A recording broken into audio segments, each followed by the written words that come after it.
So I said I was going to post a video every day for the next 30 days. And I'm going to do it. If I made a commitment to myself, then I better stay committed. If you say you're going to do something, you then actually have to follow through and do it.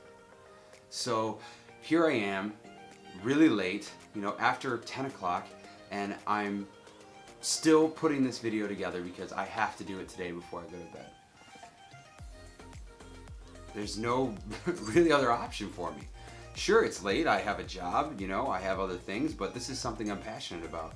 And actually, it is so late because I was out filming with another friend of mine, and we were actually filming some B-roll for another video we're working on together.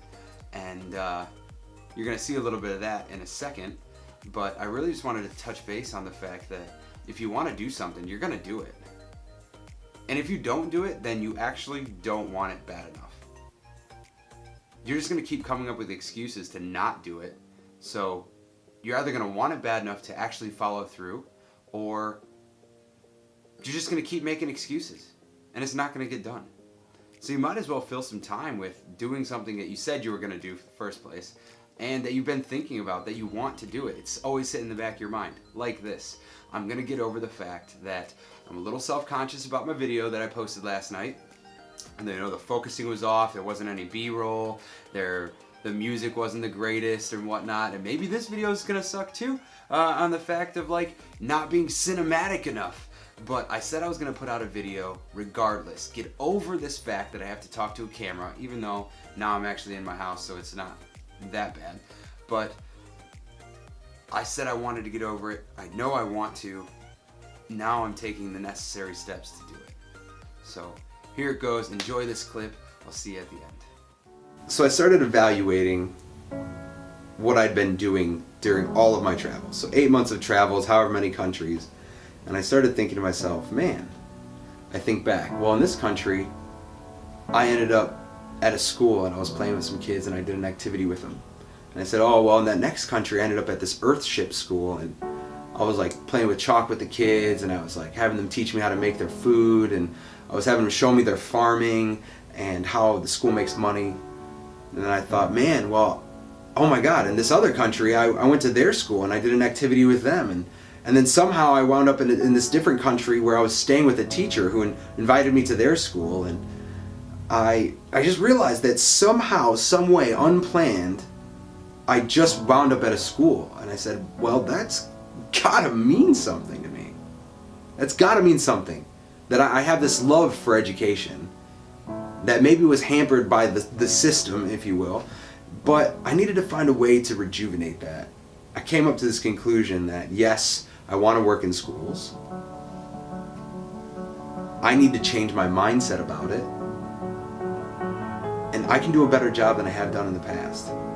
This mindset that I'm talking about is boiling down what I want the education system to be for me and what do I want to do for the education system. Now, everyone as a country kind of views that the education system is broken. And being a young person in the education system as a teacher is got its own entire set of struggles. Especially a young teacher with radical views of changing the education system. So in thinking about students are the lifeblood of education. We wouldn't be needed if there weren't students. Regardless if they're mandated to be there or not, it doesn't really matter. But students being there necessitates people to facilitate some sort of growth. I think to myself, how can I ask students to grow if I'm not growing also? How dare a person expect someone to do something that they themselves aren't willing to do alongside them? One of the key problems in the education world today, everyone lacks empathy to think about that student, not as a class, but as each student, each individual one, to think about them, have some sort of empathy for them, what they're going through, why they are the way they are, to almost to no fault of their own, to the life predicament and circumstances they've been put into. And I have to navigate my way around that.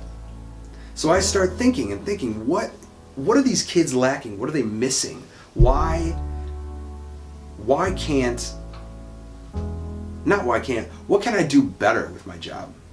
I hope you guys enjoyed that little snippet of an interview that I did with a friend of mine, speaking about my passion as far as education, what I want to bring to my students. And I hope you stay tuned because this is only going to keep going up and up and up.